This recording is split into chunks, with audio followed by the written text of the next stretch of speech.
تو جو ماں بہن کی ننگی ننگی گالی دے رہے ہو یہ سب فرشتے لکھ رہے ہیں، اور اللہ قیامت ان کے پڑھے گا اقرا کتابک، پڑھ کے سنا.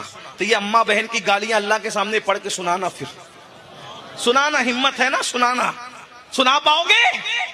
اور جب اپنے پیر کے سامنے ماں بہن کی گالی نہیں دیتے تو اللہ کے سامنے وہ پڑھ کے، یہ تو سب ریکارڈ ہو رہا ہے نا، لکھا جا رہا ہے. اور پھر دوستوں میں بیٹھ کے جو گندی گندی باتیں کرتے ہو ہیں، یہی نا. مجھے تو بولتے ہوئے شرم آتی ہے کہ کیا بولوں، لیکن نشتر بھائی جب آپریشن کرنے بیٹھے ہیں تو پھر تھوڑا سا کاٹ پیٹ تو کرنی پڑے. یہ جو شہوانی اور سیکسی باتیں جو کرتے ہو دوستوں کے درمیان بیٹھ کے ہیں، فلاں لڑکی سے میرا ایسا، اس کی بھاوت سے میرا ایسا، اس کی سالی سے ایسا، یہ جو کرتی ہے سب لکھا، ہنسنے کی بات نہیں ہے، یہ سب لکھا جا رہا ہے، یہ سب لکھا جا رہا ہے.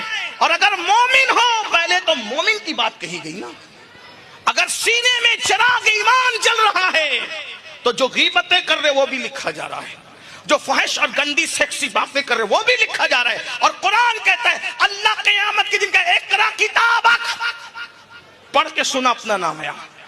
جلسے میں ایک ہفتے کی اپنے داستان پڑھ کے سنا نہیں سکتے ان سادات اور علماء کے سامنے، اللہ کے سامنے کیسے پڑھ کے سناؤ گے پوری زندگی کی گندگی.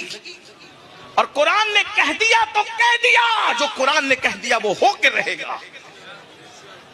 اس لیے آج توبہ کر لو.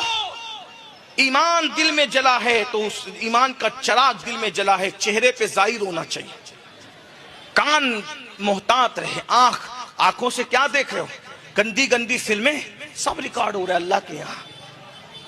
اور یہ جو کچھ کر رہے ہو اللہ کے بندوں سن لو، بزرگوں نے فرمایا جو عورتوں کو پاپ کی نظر سے دیکھتے ہیں مرتے وقت ان کا خاتمہ بالخیر نہیں ہوتا. ڈر ہے کہ وہ مریں گے تو کافر